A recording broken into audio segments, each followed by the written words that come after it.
ką. Trečiadienio rytas eilinis.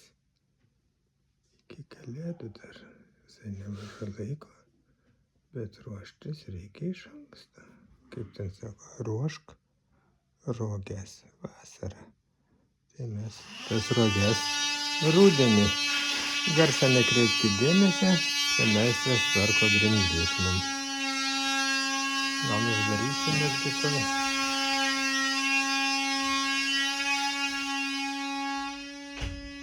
Privėriau.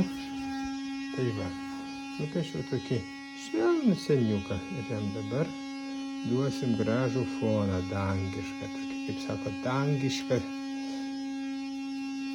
foną dangui. Paskui dar kažką sugalvosim, gal jam kokią tai mėnulę ar žvaigždutę ar snaikę, kažką tai tokio.